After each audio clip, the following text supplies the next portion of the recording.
ધોરણ 12 ફિઝિક્સ અને શરૂ છે આપણું chapter number 5 magnetism and matter ચુંબકત્વ અને દ્રવ્ય. લાસ્ટ લેક્ચર ની અંદર આપણે થિયરીઓ બધી પૂરી કરી, શરૂ કરી આપણે દાખલાઓ. મિત્રો અહીંયા દાખલાઓના પોર્શનમાં જે તમારી પાસે સિલેબસ છે તેમાં તમને સ્પષ્ટ રીતે જણાવ્યું છે કે જે ઉદાહરણના દાખલા છે તે ઉદાહરણના દાખલાની અંદર 6, 7, 8, 9 અને 10 અને સ્વાધ્યાયના જે દાખલાઓ છે એ સ્વાધ્યાયના 1 અને 2 આટલા કરવાના કહ્યા છે. એમાં પણ તમે જો જોશો તો તમને આઈડિયા આવશે. આ ઉદાહરણ 6, 7 એ સમજૂતી બેઝ છે, છતાં પણ એની સમજૂતી આપણે જ્યારે રેગ્યુલર ક્લાસરૂમની અંદર મળીશું ત્યારે તેને સમજૂતીમાં જોઈ લઈશું. કેમ કે અત્યારે તમે તમારી જે કુમાર જે પ્રકાશનની બુક છે, દર્પણ છે, ટેક્સ્ટ બુક છે, તેમાં જોશો તો આજે 4 એ 4 છે, સ્વાધ્યાય 1 અને 2 અને ઉદાહરણ 6 અને 7 એ કોઈ દાખલાઓ નથી, એક સમજૂતી છે. એમાં પ્રશ્ન જવાબ કરતા પ્રશ્ન મોટા છે. શું કહેવા માંગે છે એની ચર્ચા એ આપણે રેગ્યુલર ક્લાસરૂમમાં મળીશું ત્યારે કરીશું. અત્યારે આપણે બોર્ડની એક્ઝામ માટે જે જરૂરી દાખલા છે તે 8, 9 અને 10 આ 3 જ દાખલાઓ છે. ઓકે, તો શરૂ કરવા માટે જઈએ આપણો ઉદાહરણ નંબર 8. મિત્રો તમારી પાસે અંદર ઓન સ્ક્રીન રકમ છે. ઓકે, રકમ પર તમારું ધ્યાન રાખજો. અહીંયા હું એકવાર રકમને રીડ કરું છું. રકમ માટેની જરૂરી માહિતી પણ તમને આપેલી છે. પૃથ્વીનું ચુંબકીય ક્ષેત્ર વિષુવવૃત્ત પાસે લગભગ 0.4 ગોસ જેટલું છે. તો પૃથ્વીની દ્વિધ્રુવીની ચાકમાત્રા એટલે કે ડાયપોલ મોમેન્ટ કેટલી થાય? અહીંયા જરા તમને આકૃતિ દોરીને સમજાવું. મિત્રો આ રીતે પૃથ્વી છે, તો આ પૃથ્વી માટે ધારી લો કે આ રીતે આપણું મેગ્નેટ છે.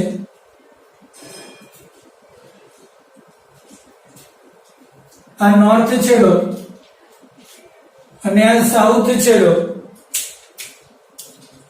તો મિત્રો આ તેની અક્ષ થાય.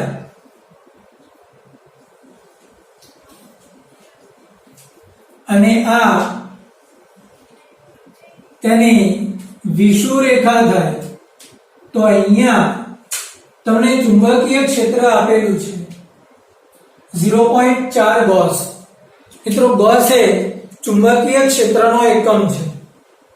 આ ગોસને જો ટેસ્લામાં ફેરવવું હોય તો આને 10⁻⁴ વડે ગુણીએ તો આ ટેસ્લામાં ફરી જશે. તો મિત્રો ચુંબકીય ક્ષેત્ર 4 × 10⁻⁵ એ ક્યાં થશે? વિષુવવૃત્ત પર. આ પૃથ્વીનું મહાકાય મેગ્નેટ અને મહાકાય મેગ્નેટના આ વિષુવવૃત્ત પર અહીંયા ચુંબકીય ક્ષેત્ર આપેલું છે. તો તેની મેગ્નેટિક મોમેન્ટ શોધવાની છે. તો યાદ કરો મિત્રો, આપણી પાસે સૂત્ર છે વિષુવવૃત્ત પર જે સૂત્ર હતું એ સૂત્ર શું હતું આપણી પાસે? તો કે B = μ0/4π. વિષુવવૃત્ત પાસેનું આપણી પાસે જે સૂત્ર હતું એ μ0/4π m/r³. આવું સૂત્ર હતું. ફરી એકવાર જણાવું, μ0/4π m/r³ હતું. ઓકે, અચ્છા, 2m/r³ એ અક્ષ પર હતું અને વિષુવવૃત્ત એટલે કે લંબ અક્ષ પર m/r³. હવે જો આમાં આ m આપણે શોધવાનો છે અને આ r એટલે આ લંબ અંતર થશે. આ આપણા માટે r થશે. મતલબ કે r એટલે આ બે ત્રિજ્યા 6400 કિલોમીટર.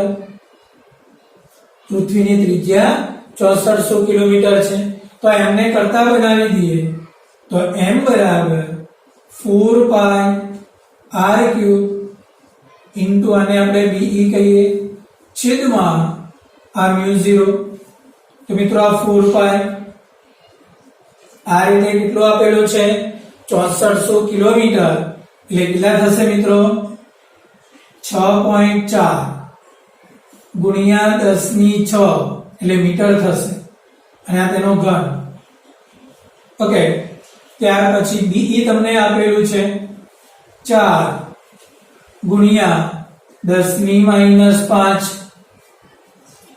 છેદમાં આ μ0 એટલે 4 પાઈ ઇન્ટુ 10⁻⁷ થશે ચાલો આટલાનું તમે સાદુરૂપ આપો તો 4 પાઈ ઉડી જશે બાકીનાનું તમે સાદુરૂપ આપશો જો 6⁻³ એટલે 10⁻18 થશે ઓકે અને આ -7 ઉપર આવશે એટલે 10 ની કેટલી ઘાત થશે મિત્રો 25 ઘાત અને એમાંથી 5 માઈનસ એટલે ઓવરઓલ 10⁻20 ઘાત થશે એટલે 6.4 નો ઘન ગુણ્યા 4 6.4 નો ઘન ગુણ્યા 4 ગુણ્યા 10⁻20 ઘાત સાદુરૂપ આપતા તમારો આન્સર 1.05 ગુણ્યા 10⁻23 ઘાત એમ્પિયર ઇન્ટુ મીટર સ્ક્વેર મળશે ઓકે મિત્રો તો આ થઈ એ પૃથ્વીના ચુંબકીય ક્ષેત્ર વિષુવવૃત્ત પર 0.4 ગોસ લેવામાં આવે તો એને અનુરૂપ ચુંબકીય ડાયપોલ મોમેન્ટ હવે છે વાત સમજમાં ક્લિયર ઓકે ચાલો ફરી એકવાર જણાવું કે પૃથ્વીની જે ડાયપોલ મોમેન્ટ છે એ 8 ગુણ્યા 10⁻23 ઘાત એટલે ઘાત તો બરાબર જ છે ને આપણો થોડો ઘણો આમ તેમ ચાલી જાય મતલબ કે જે વાસ્તવમાં જે મળે છે તેની સાથે લમસમમાં ઘાતથી સરખું છે આંકડાથી થોડું ઘણું ચાલે ત્યાં 8 છે તો અહીંયા 1 છે પણ ઘાતથી આપણને ડાયપોલ મોમેન્ટ સરખી જ મળે છે ઓકે તો આ થયો આપણો ઉદાહરણ નંબર 5.8 ચાલો ત્યાર પછીનો આપણો ઉદાહરણ નંબર 5.9 તરફ આપણે આગળ વધીએ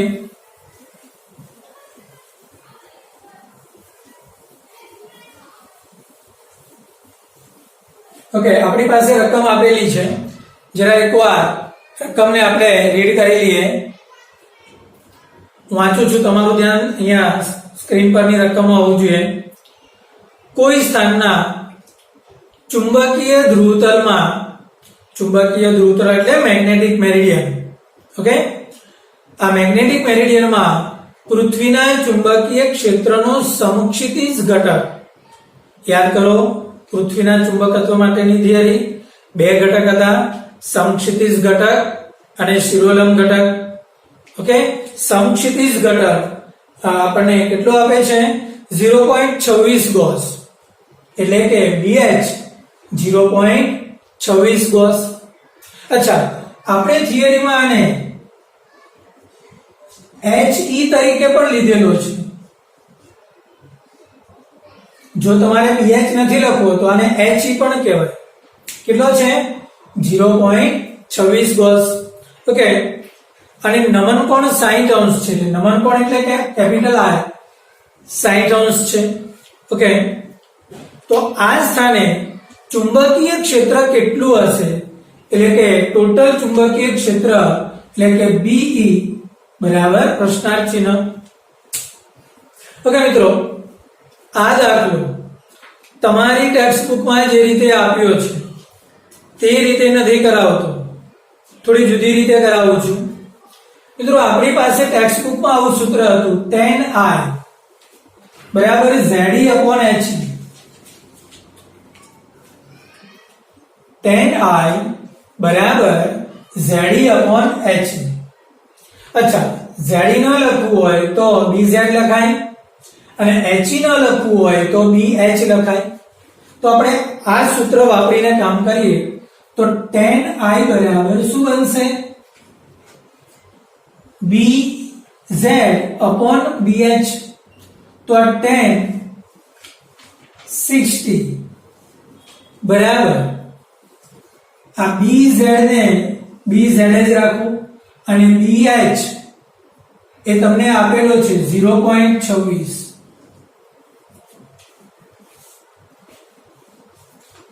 tan 60 ની કિંમત તમે જાણો છો, એ કિંમત અહીંયા મૂકી દો, એને ગુણ્યા 0.26 કરો એટલે તમને મિત્રો bz મળી જશે.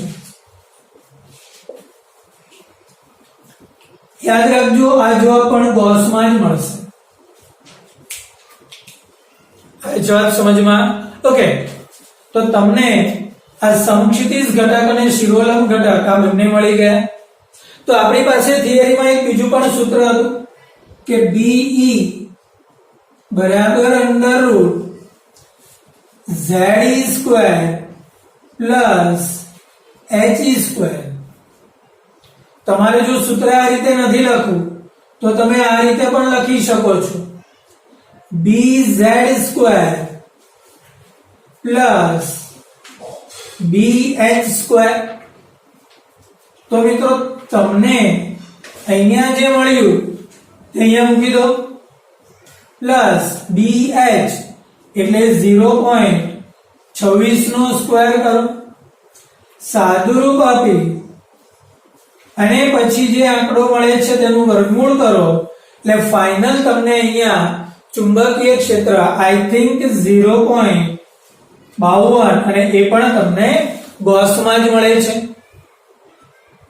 આ વાત સમજમાં? એ પણ તમને શામાં મળશે? ગૌસમાં. ઓકે, જો તમને ટેસ્લામાં ફેરવવું હોય તો એને ગુણ્યા 10 ની -4 કરી દો. બોલો મિત્રો, થઈ વાત ક્લિયર? તો આ થયો આપણો ઉદાહરણનો દાખલો નંબર 9. ચાલો આગળ વધીએ હવે. ઓકે, ત્યાર પછીનો આપણો ઉદાહરણ નંબર 10 છે અને આ ચેપ્ટરનો છેલ્લો દાખલો. ઉદાહરણ નંબર 10 જરા એકવાર રકમ વાંચી લઈએ અને પછી આગળ વધીએ. એક સોલેનોઇડના ગર્ભ ભાગમાં એટલે કે કોર ભાગમાં દ્રવ્યની સાપેક્ષ પરમિયાબિલિટી 400 છે, એટલે કે μr બરાબર 400 તમને આપેલી છે. સોલેનોઇડના આંટાની ગર્ભના અવકાશમાં વડે જુદા પાડેલા છે. ફરી પાછું, સોલેનોઇડના આંટા ગર્ભની અવાહક વડે જુદા પાડેલા છે. આંટામાંથી 2 એમ્પિયર વિદ્યુત પ્રવાહ પસાર થાય છે. આંટા દીઠ જો પસાર થતો વિદ્યુત પ્રવાહ 2 એમ્પિયર છે. ઓકે, તેમાં 1 મીટર દીઠ 1000 આંટા રહેલા છે. એટલે જે આ રીતે જે સોલેનોઇડ હોય છે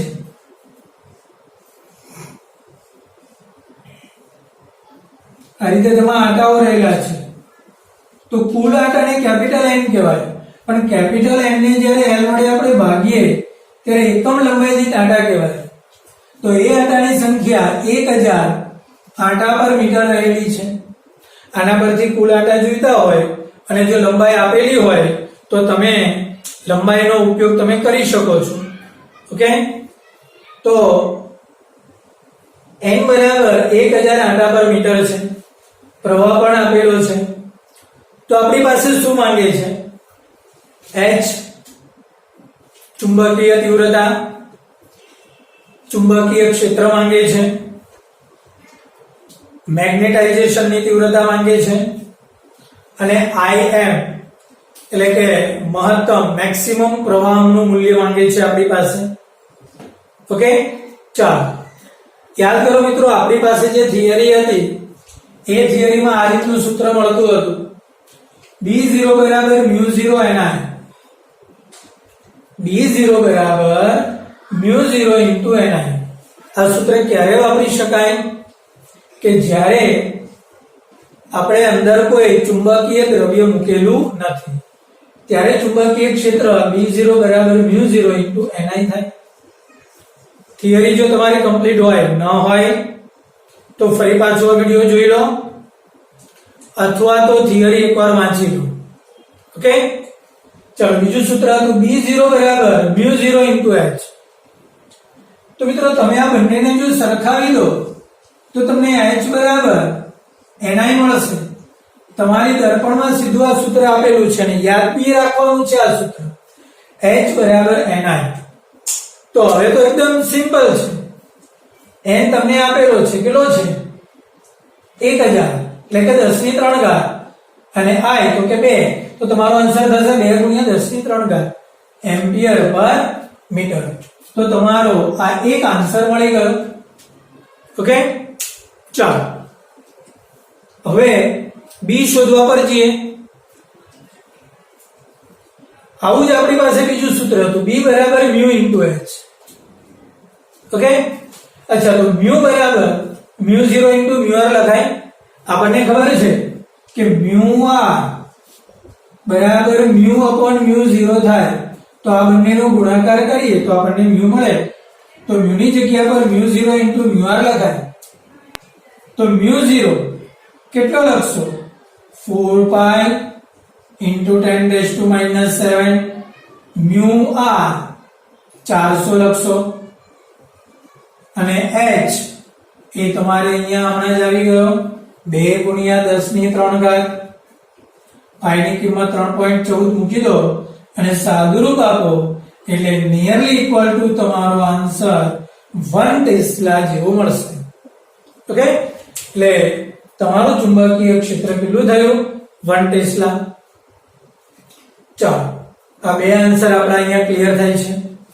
ત્રીજા આન્સર પર હવે આપણે જઈ રહ્યા છીએ. મિત્રો, ત્રીજો આન્સર છે m, મેગ્નેટાઇઝેશન મેળવવાનું છે. જો તમને થિયરી યાદ હોય તો થિયરીમાં આ બેઠું જ સૂત્ર આપણી પાસે અવેલેબલ છે. m બરાબર b/μ0 - h. ઓકે, હવે તો તમારે માત્ર કિંમત જ મૂકવાની છે. b ની કિંમત તો કે 1, μ0 તો કે 4π × 10⁻⁷ માઈનસ h તો કે 2 ગુણ્યા 10 ની 3 ઘાત. ઓકે, ચાલો તમે પાઈ ની કિંમત 3.14 મૂકી દો, 10 ની -7 ઘાત ને ઉપર ખેંચો એટલે તમને ફાઇનલી મિત્રો સાદુરૂપ આપશો તો તમારો આન્સર 8 ગુણ્યા 10 ની 5 ઘાત એમ્પિયર પર મીટર મળી જશે. બોલો, અહીંયા સુધીની વાત તમારા મગજમાં ક્લિયર થાય છે? ઓકે, ચાલો હવે ત્યાર પછી આપણને Im શોધવાનું કહે છે. મિત્રો, હમણાં મેં તમને આ એક સૂત્ર આપ્યું, આ b0 વાળું, μ0 NI.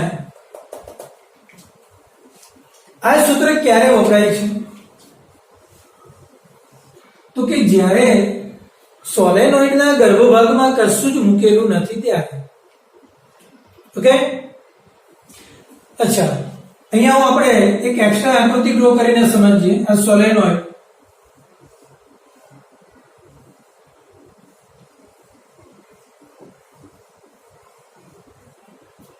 અને આ સોલેનોઇડમાંથી પ્રવાહ પસાર થયો I જેટલો, તો અંદરના ભાગમાં ચુંબકીય ક્ષેત્ર B0 મળી ગયું. ઓકે, ચાલો હવે હું આના ગર્ભભાગમાં કોઈ દ્રવ્ય મૂકું છું.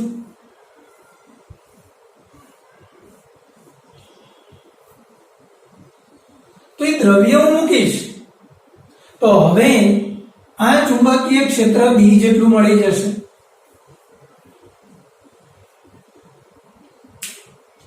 ઓકે, તો Im એટલે શું? તો Im એટલા માટે કે ધારો કે તમે આ ગર્ભભાગમાં કશું નથી મૂક્યું અને જો તમારે B જેટલું ચુંબકીય ક્ષેત્ર જોઈતું હોય તો આ વધારાનો કેટલો પ્રવાહ તમારે એડ કરવો પડે? એક ઉદાહરણ આપો. ધારો કે તમે અંદર કશું જ નથી મૂક્યું, ઓકે, અને તમારું ચુંબકીય ક્ષેત્ર એ 5 ટેસ્લા મળે છે અને ત્યારે તમારો વિદ્યુત પ્રવાહ 2 એમ્પિયર છે. 2 એમ્પિયર થી તમારું ચુંબકીય ક્ષેત્ર 5 ટેસ્લા મળે છે. હવે તમે અંદર દ્રવ્ય મૂકી દીધું છે તો તમારું ચુંબકીય ક્ષેત્ર 9 ટેસ્લા થઈ જાય છે. ઓકે, અચ્છા, પ્રવાહ કેટલો? 2 એમ્પિયર. ચુંબકીય પદાર્થ નથી ત્યારે ચુંબકીય ક્ષેત્ર 5 ટેસ્લા. પણ અંદર જ્યારે તમે દ્રવ્ય મૂકો છો ત્યારે ચુંબકીય ક્ષેત્ર કેટલું છે? 9 ટેસ્લા છે. હવે તમારે ચુંબકીય પદાર્થ લઈ લેવો છે અને ચુંબકીય ક્ષેત્ર આટલું જ રાખવું હોય તો ડેફિનેટલી આ તમારે પ્રવાહમાં કંઈક વધારો કરવો પડે. અને એ વધારો ધારી લો કે તમારે 3 એમ્પિયર નો કરવો પડે. તો જો તમે ટોટલ પ્રવાહ કેટલો આપો? 5 એમ્પિયર, તો તમારું ચુંબકીય ક્ષેત્ર 9 થાય. તો આજે તમે વધારો જે આપ્યો 3 એમ્પિયર નો એ તમારું આ IM છે. હવે છે વાત સમજમાં? ફરી એકવાર સમજાવું. આ IM સમજવા માટેની થોડી ટ્રીક.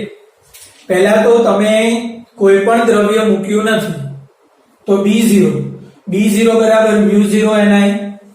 હવે તમે દ્રવ્ય મૂકી દીધું અને પ્રવાહ એ જ રાખ્યો તો તમારું ચુંબકીય ક્ષેત્ર B મળી ગયું. હવે તમારે આ ચુંબકીય ક્ષેત્ર રાખવું છે અને દ્રવ્ય લઈ લેવું છે તો તમારે પ્રવાહમાં કંઈક વધારો કરવો પડે. અને એ કેટલો વધારો કરવો પડે? તો એ તમારું IM છે. આવે છે વાત સમજમાં? ક્લિયર? ઓકે, ચાલો.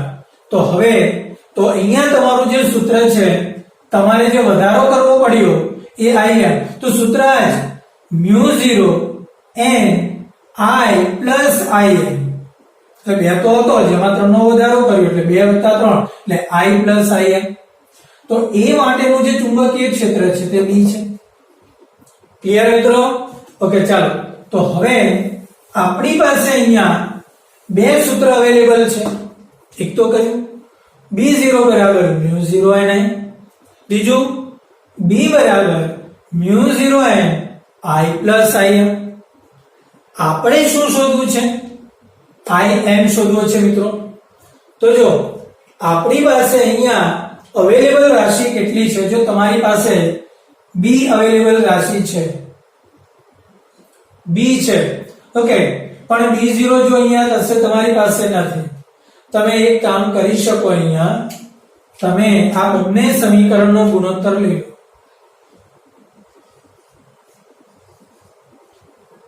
B/P0. ઓકે, તો જો અહીંયા આ બંને ઉડી જશે તો I plus IM upon I થશે. હવે તમે આ જે B0 છે એની જગ્યા પર μ0 into h લખી શકો. એટલે આ B છેદમાં μ0 into h બરાબર I plus IM upon I થશે. ક્લિયર? તો જો હવે તમારી પાસે કેટલી કિંમતો છે? B ની કિંમત છે 1 ટેસ્લા, μ0 છે 4 પાઈ into 10⁻⁷.